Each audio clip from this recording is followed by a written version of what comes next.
very nice. With a short break, you can have a chat, a cup of tea, or coffee, or a glass of wine. And then we'll go, and let's just call people up individually to do the readings. And that's really nice. It's a very informal evening, very relaxed. So just sit back and relax and enjoy yourselves. And thanks a million for coming along. Thank you. Thanks. Whenever you're ready, folks. Whenever you're ready.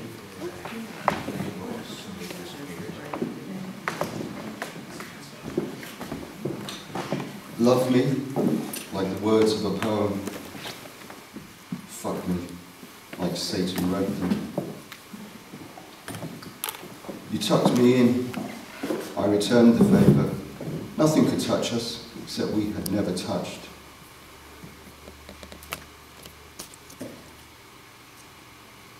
The darkness didn't lift this morning, stayed with us, determined to swallow the day. Shadows haunt us, no way of knowing if time will ever restart, no way of knowing if either of us will even survive. Our lips are so close now, but not touching, not kissing, just next to each other, inhaling each other. Feel us, locked eyes not blinking, no movement, still. I'm in love. Kiss me gently and long.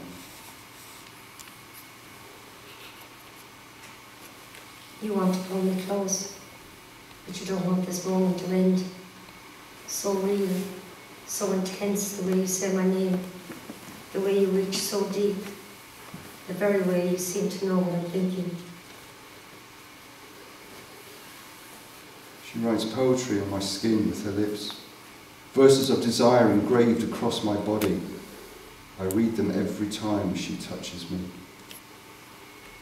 I'm in front of you, silent, wordless, my eyes swallowing a word of pain, an ache for you that drowns in unquiet tears. The dark took you from me last night, held you hostage on the moon, forced me to watch as your life faded before me, taken because you were never mine to keep. I woke within a dream, a memory. It was only a memory, but it still holds me to ransom. You were gone when I woke in that dream. I couldn't reach you. The ache for your touch left me lying in soaked pillows. Sit close, let me hold you. Let me make love to you, remind you that you belong to me, that you're mine. Remind you what it feels like to be lonely together. I want to feel you breathe my name, moan my name as I trap it between our tongues, desperately, like it's our last breath. Make a wish, my voice trembling as I place the words in your ear and place the penny in your hand. Don't worry, I whisper, I have 1,000 pennies more. I can't wish. My wishes are empty. The penny in my hand burning me. But I close my eyes, needing you to believe that I believe in wishes. You're killing me. Coming here then leaving again in the dark of night. Don't go. Stay here, hold me, kiss me. I will return soon. Kiss me hard. Trace my lips along yours. I will return, I will. Keep the light off. Hurts my eyes. A lot like missing you. But the light only hurts my eyes. Missing you hurts everything. Maybe you've taken all of my words. Maybe I have none left to describe how I feel about you. Daylight has faded. Dark rests itself over me. Maybe I'll get over you someday and my words will flow again. It's words that go round and round. I love you. You love me sometimes. You want me. I'm not sure why. It's words that start an argument. I waited for you. You were somewhere else. Don't do that. Don't turn up unexpected, taking me into a kiss that feels never-ending, till it ends with you walking away again. Don't do that. Don't make love to me, leaving me aching for you. Don't do that. Don't break my heart. I can no longer piece it together. It's never ending. This, whatever this is, It tortures us, neither of us admitting how much. It cuts us down, bleeds us, till nothing is left except broken memories. It's 4 a.m. and I sit in the dark, writing in the hope that if I can't see the words, then they won't come to life and choke me. I love him. No one can hear me because no one's here. But the words linger somewhere above me, waiting, like a held breath. I never wanted to lose you, but you slipped through my fingers when I wasn't looking. You disappeared and I searched the world, but somewhere dark I lost my way, and the fairy tale you told along my skin ended with a broken goodbye. It's his silence I can't handle. The torture of knowing he has nothing to say. That tears me apart. I need him to speak, yearn for him to know how much I love him, want him to get up and fight for us. But he's silent, so goddamn silent. I don't want to speak or breathe. I don't want to let it out. It's too painful, as though holding it in would bring you tight against me, as though if I don't, then I'll lose you. Sometimes it's easy to love him. I fall into him and curl up there. Slow, easy loving that melts me. Little things he does keep me melted. Little things that keep me safe. There are other times. Times I want to cry are the worst. Memories of the little things pain me, until I can neither cry or breathe without him. Times like tonight. There are times when I can rest and dream of her, her soft cheek on my shoulder, as she fights the demons that sleep brings. Times when I have to pull her closer and she'll sigh and settle there. There are other times I can't get to her, when distance tears us apart and I need to pull her closer, but she's not here, and it hurts so bad, like tonight. I remember how much I craved him. I wanted to fuck him. I held him against the wall, my mouth on his. Starved of him, I tore his lips, my hands freeing him of his clothes. The deep need to rid myself of that ache for him. I trapped her with my stare and undressed her with more than my hands. I stripped her to the core of her soul and began to make love to her. Soft moans fell from her lips, a longing cry for me to stop, a cry for me never to stop. And I was lost in him, lost in his touch, lost to the heat of his tongue, and all the time he trapped me with his stare. Her skin cried at the burn of my lips. I felt myself scar the most vulnerable parts of her body, my fingers touching her in places that left her breathless. When nothing makes sense without him, when your very bones collapse as he pulls you into his arms. My obsession with him is boundless, and bound to him I will always remain. I am obsessed with her. Her scent, her touch, her everything has become my everything. I feel her melt in my arms, as though her body realigns itself just to fit me. I remember one of many tears fall on my hand when I reached for him. I wasn't aware of crying. Time had grown so intense. Transfixed, I watched him begin to open the buttons of my shirt, each one telling a story in his eyes. I was revealing her to myself, my fingers touching every inch of skin I revealed, a journey that was becoming more painful with need. When she was naked, I left her transparent, left her longing for me to lower my lips to hers. He was lying on the bed, oblivious to my crave for him, his eyes ever so slightly closed. So I climbed on him and watched his stare widen. No words were spoken as I dropped my lips to his.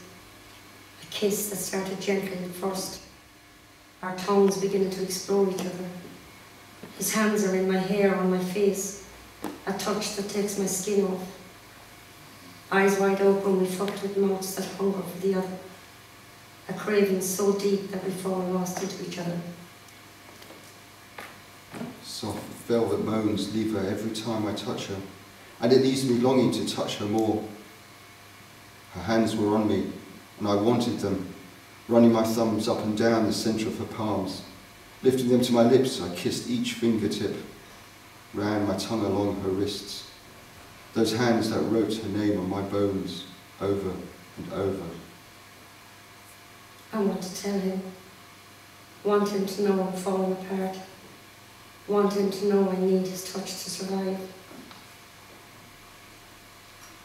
I wish she'd say something, long to hear her say she's missing my arms, or missing me, or anything to break the silence that has fallen between us. Tears again. He's everywhere. No escape from him. Sometimes I try to escape, but within seconds panic kicks in, an obsession is, and I can never escape, never want to escape. She is so far away, yet I can read her pain. I feel her pain, feel her struggling without me. I'm struggling too, and it hurts. Hurts like fuck. Every night I hear his voice fold over me like a blanket. The softest I love you ever whispered. The saddest sound of losing him, of a heart bleeding out. Every night I hear her voice like a lullaby. The softest I love you ever whispered. The saddest sound of yesterday, of a heart bleeding out.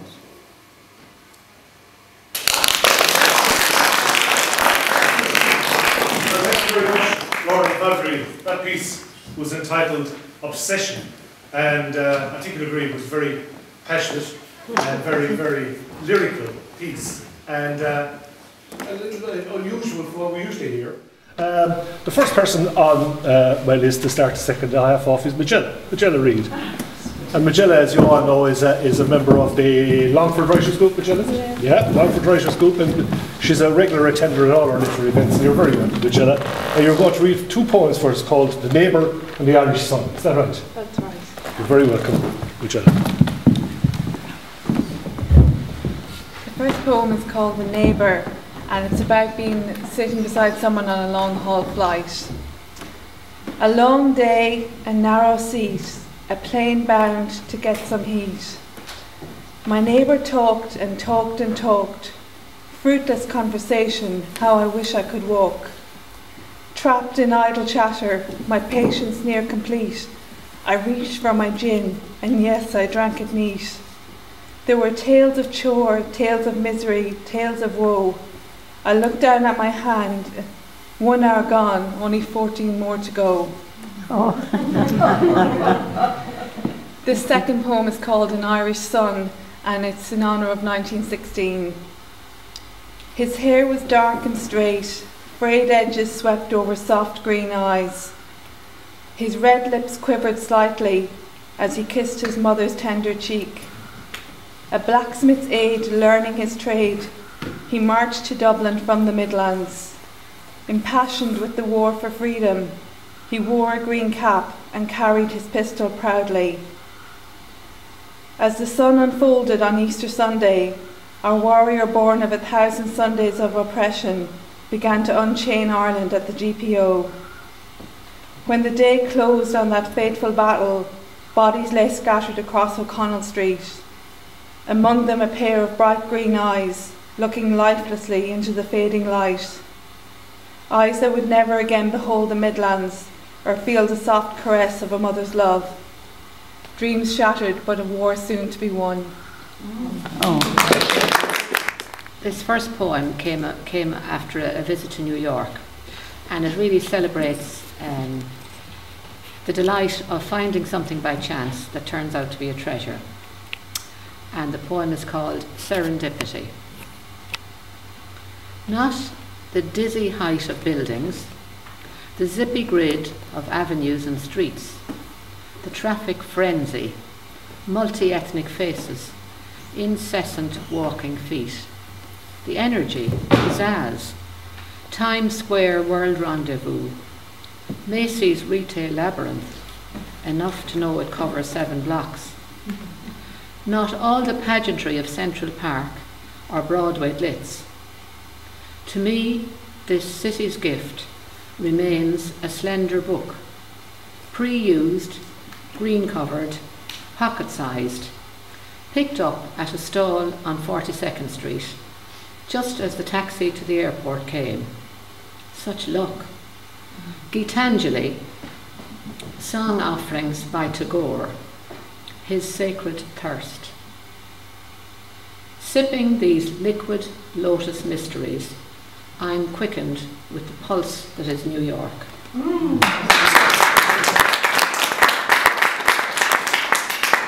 The last time I read that poem, someone said, "What was the book like?" So this is the little book. Good that you brought. Yeah. Anyway. So, another little poem. One of the most affecting things for me is seeing a baby taking its first steps. I can stop on the street, or even I'm driving the car and see a little toddler. It's just a wonder, I think. And this is written about a little grandchild at that stage, and he's now 3.5.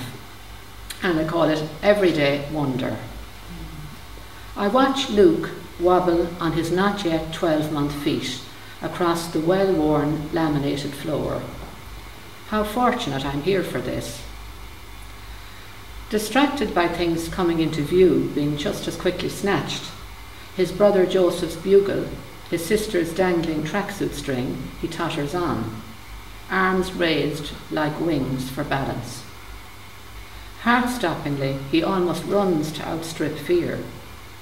From knee to knee, he takes off shrieking, steadies, staggers, plops, clambers to his feet again, makes for his mother's lap, and laughing nuzzles in. Feeling the tug, she cuddles him, resettles him on track. Kissing his curls, his father turns him, steers him past the point of no return.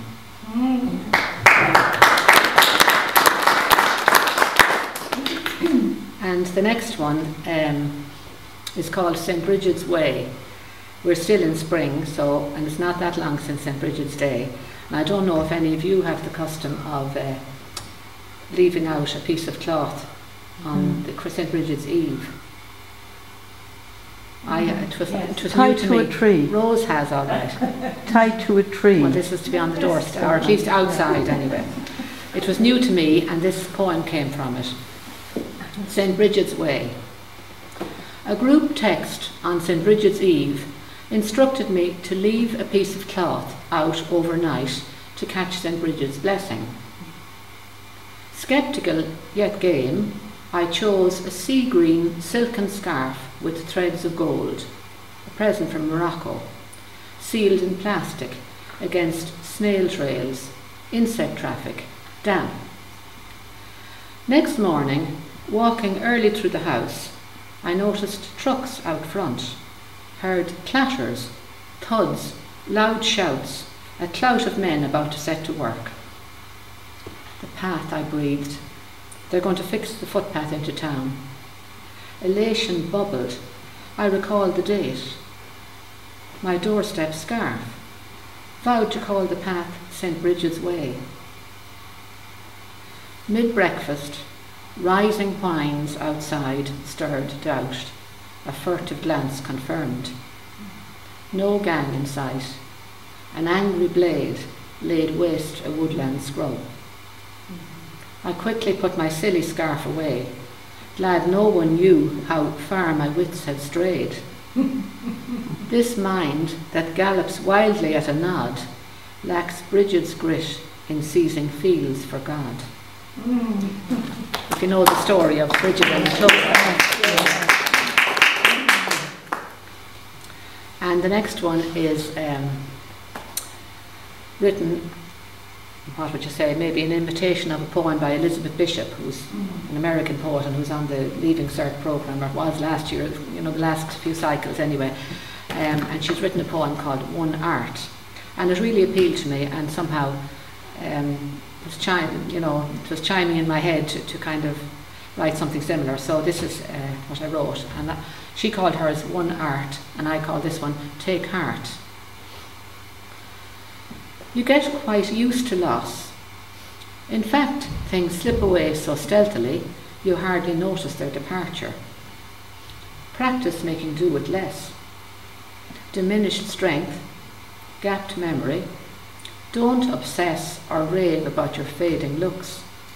Slack neck, receding gums. It's a continuum. You'll soon be dropping claim to all you own without regret. I've lost my childhood home, a sleepy town, a shop, a little river.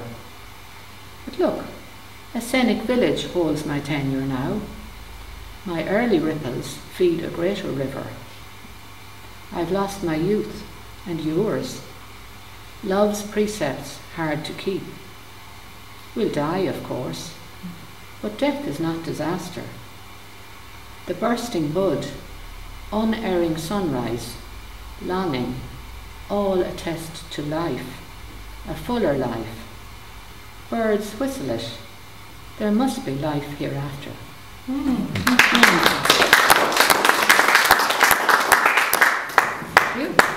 Our next reader is a member of the Longford Writers Group. I think it's Fionnuala Farrell. And Fionnuala is to read a piece called Arda Mountain, My Oasis of Peace. And it's amazing how many people write pieces about their place they're from. The impact it has on them is very clear, but I think it's also a tremendous way in which we as artists, or rather, pardon me, you as artists, that presumptuous on me, you as artists can create a sense of identity, a sense of location in a community. I think the artists can play an incredible role in that respect, creating a sense of community and an appreciation of place. And Fionnuala is now going to read a poem which is her appreciation of a beautiful place, Arda Mountain. Thank you.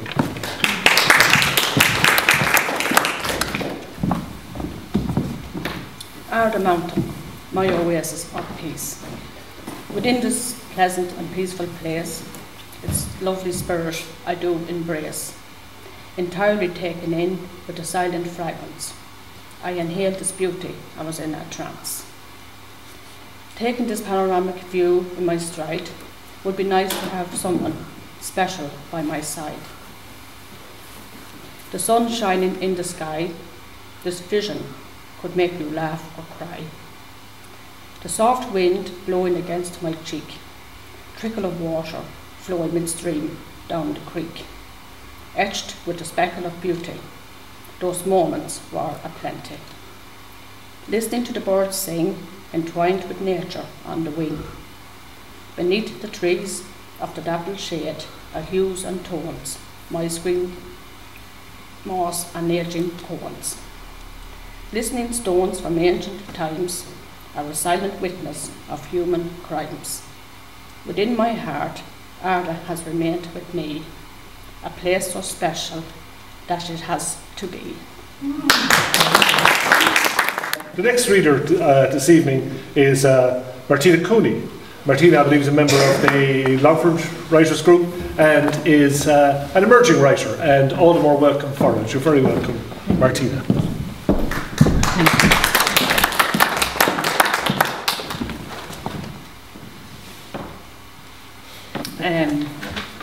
The next poem is the Eviction. The smell of the burning, the noise of the hooves, the red coats on horseback setting flames to the roof. The sweat from their nostrils dripped to the ground, inhaling the dense smoke circling around. The yelling, the pleading like hell opened its doors, the mourning, the crying, the shouts and the roars.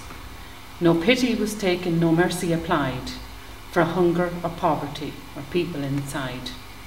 For women, children, babies and all men with sticks, all women in shawls, on to the roadside with nothing to eat, not a bite in their stomach, no shoes on their feet. Facing the four winds with nowhere to lie, only under the canvas of a damp winter sky. Facing the winter, the wind and the rain, facing the facts, their efforts in vain, travelling to townland and bogland with sorrow, fearing of dread of what happens tomorrow, mourning their brothers from hunger and plight, dying from fever, another long night. Thank you. The next reader is Mary McGushan, again a stalwart from the Lossery Writers Group in Lanesborough, and Mary has been attending our events for years and she's always welcome whenever she comes. This evening she's reading 2 short pieces by her late husband. So yeah, he'd have died, but he died. If he knew that. Not at all, it's a celebration. It's a celebration. So Mary is going to read Lochgree and Rathcline Bay, again, based in her own place. Ladies and gentlemen, Mary McGushan. Well done, Mary.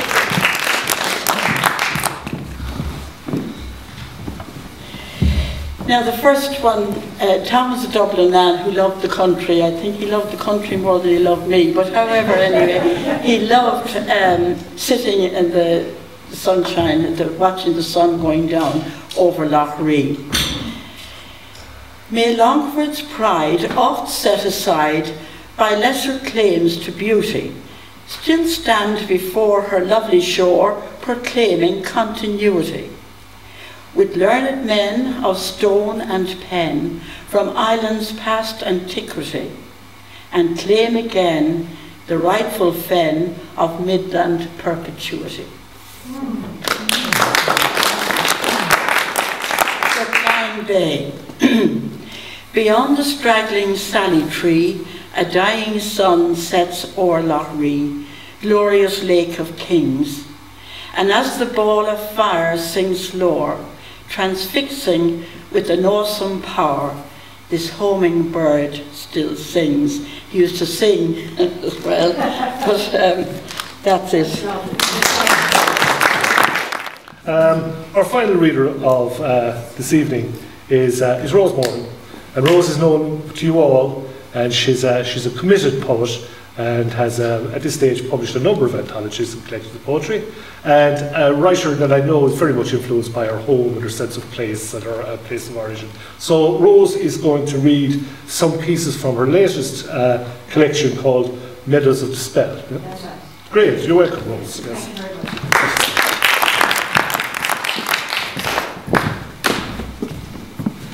I hadn't timed, so I'll watch it. 5 minutes, I think. Last time, you're on whatever it takes, Rose, you're on it. Thank you, Fergus. And my home place, Abbeyshrew, I dedicated a book to Echo Fields and the characters around. But it's so lovely to be here on Poetry Day. I was looking forward to this very much. In April especially, I suppose that's when it comes with some kind of a National Poetry Day in October or something. But April is so lovely for us, isn't it, with everything emerging, the bloom and the blossoms and the trees and the bushes. And this book is a celebration of nature. When Alan McMonigal reviewed it, by request by Fergus, and it's on virtualwriter.ie, he said it's a celebration of fragrance and beauty and earth, and he called it like a pilgrim's progress. I loved all he said. I didn't think it measured up to all he said, so. But he found things in it, of course, that I hadn't realised were there. But it is, I was delighted he called it, because we're so conscious of being eco-friendly, all the eco-friendly concerns and care of the earth at this time. So I was thrilled that it just happened. It seemed to just happen that I brought it out at this time in the planet's age. And I love, yes, what you're saying, Fergus, about identity and home place. And you know, the way you feel in the beginning you belong to one place, like Abbeyshrew is the biggest place in my life, and the places around it, and then the people. But it is so true for Alan McMonigal to say it's like being a pilgrim of the earth.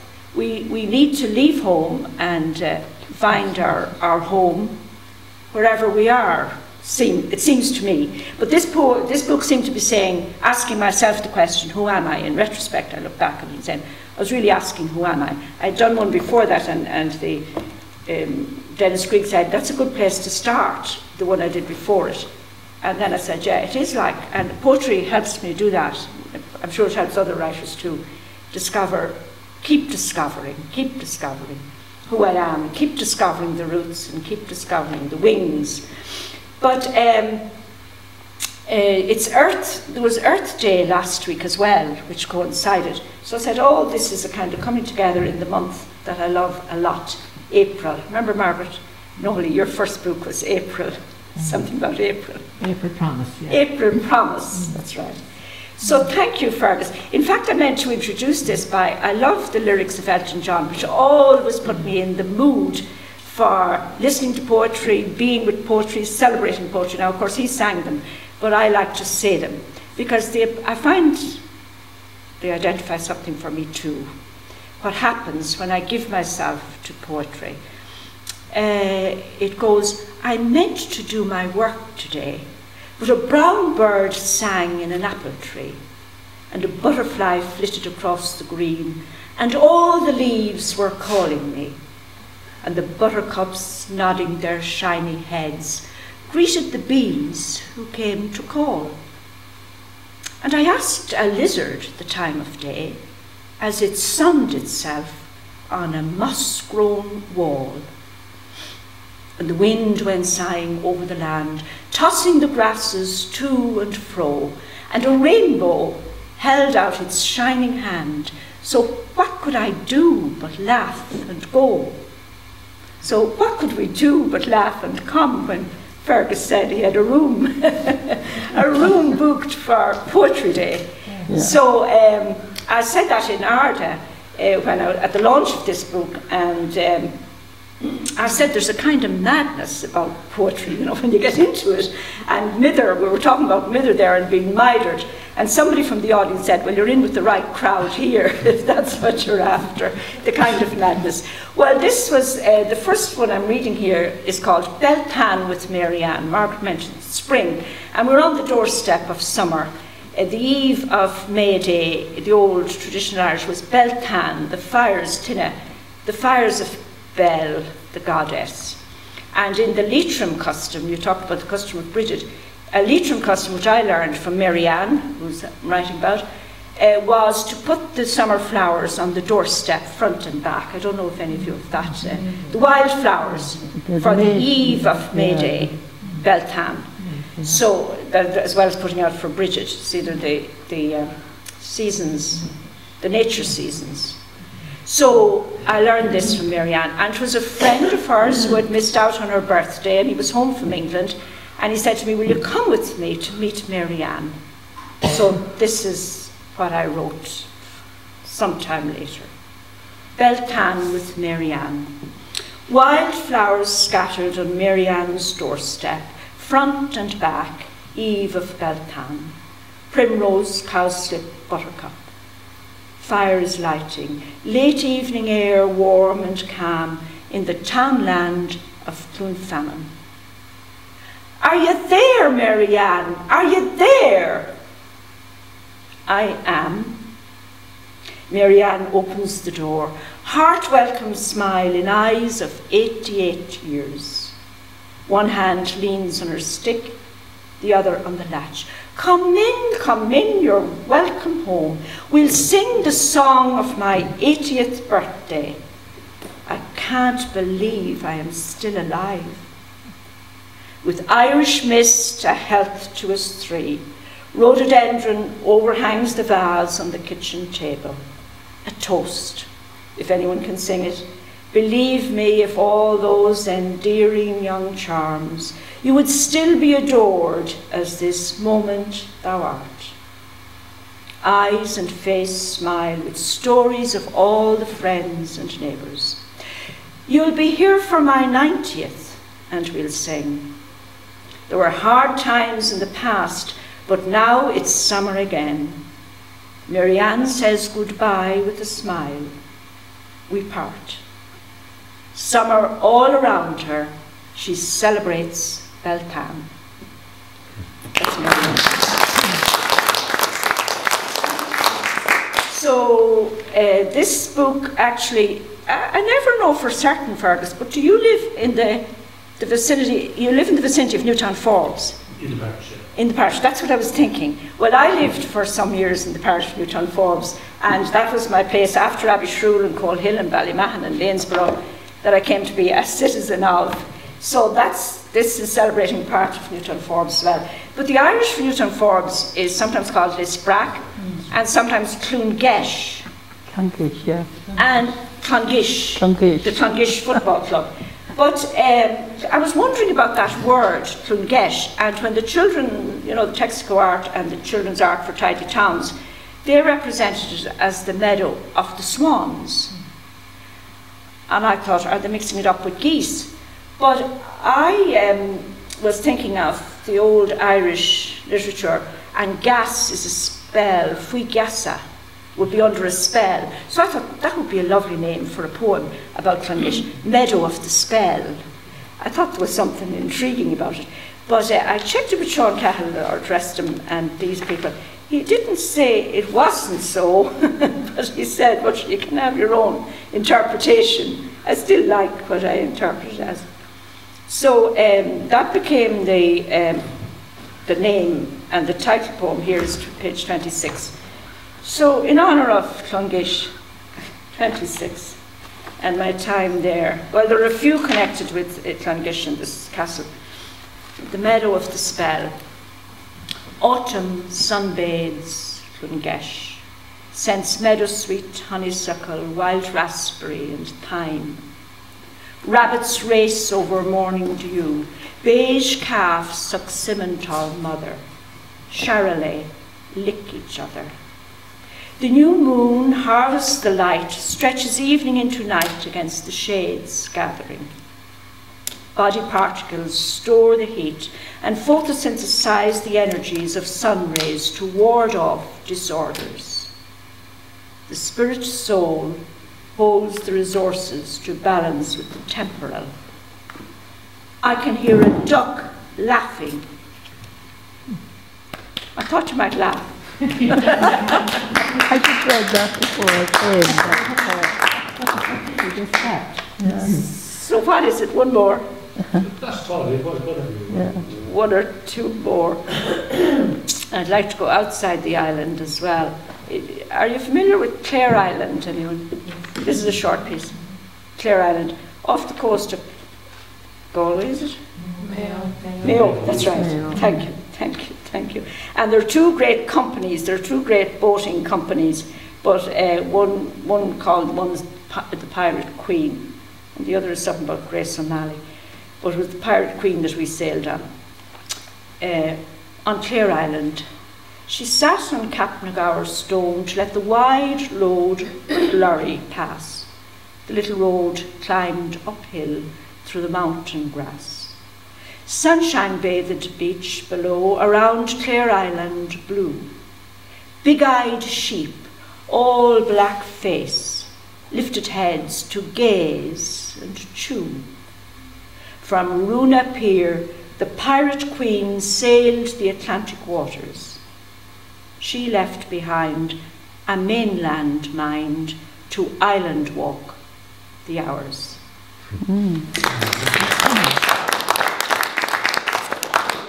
So, well, Curlay, we're all connected, we all know Curlay. I did go outside the country altogether. Maybe we'll stay in the country for today, for this evening. It's about a National Poetry Day. Curlay Interpretative Centre, probably all familiar with it. This was, I saw it at night one time. I'd written another one on Curlay, but this one, well, it'll tell itself, but it was a night view. It was when we came out at night. The mystic white enclosure, lit under a blue-green umbrella dome, faces the full moon hung above the heather at Curlay Interpretative Centre. Heritage Week celebrates the bogs, woods, flowers, trees, the Edderclune sites, the monuments and the built heritage of Longford, Europe. Lough Ree and its islands, invited by historians, unlock their treasures. Legends link the islands to the mainland and help interaction with inhabitants. We are moved to gather, to reminisce and wonder, to be like native Indian or Janus figure, to look forward and back, around and under. Bound together in the same myths, we reconsider the rituals, lest we fall out of them forever on the road to we know not where.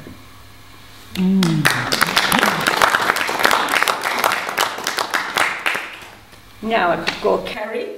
Anyone have any connection with Kerry, apart from myself, or Loch Forbes? Loch Forbes. Sean Cahill was a member of our group. And a lot of you knew Sean Cahill. So Sean was fond of boating, and he often brought us, but he often relived his own boating days. He was a native of Newton Forbes. And we sailed to Derringe. The Gubrua was the name of his first boat. We sailed to Derringe. The Gubrua edged into the stepping ledge. A line of stones led to the high ground. A heart space and wood for a fire ritual. A drink to story with. Fishing baits of childhood days are set. Sun, food, laughter, and a pause to listen to birdsong. All creation at one. We sense why Alather stayed. Alather was a 7th century founding Christian foundation, made a Christian foundation. He came from the west of Ireland, so he would be the original Christian founder in Newton Forbes. That's a little bit from Newton Forbes. And the next one's going to be my last one. Achill. Anyone on it? Should have prepared this. No, Morning Curry Lane. When I went first to live in Newton Forbes, there was a laneway called, they called it Curry Lime later on. The original was Curry Lane, the Curry Lane, and it went off down into a bog. And I used to get up early morning and walk down there into the bog with the bog cotton growing. But this was Morning Curry Lane. Irrepressible birds, green fields, suntails from afar over the light beige herd. Little apple tree all blossomed over, and the great chestnuts leaves enlarged beside the beeches. Cow parsley hedges. 1 o'clocks in the grasses where buttercups and daisies waken to the May. A creamy white drapes the hawthorn, and no traffic sound mars the silence of this soft laneway. Thank you.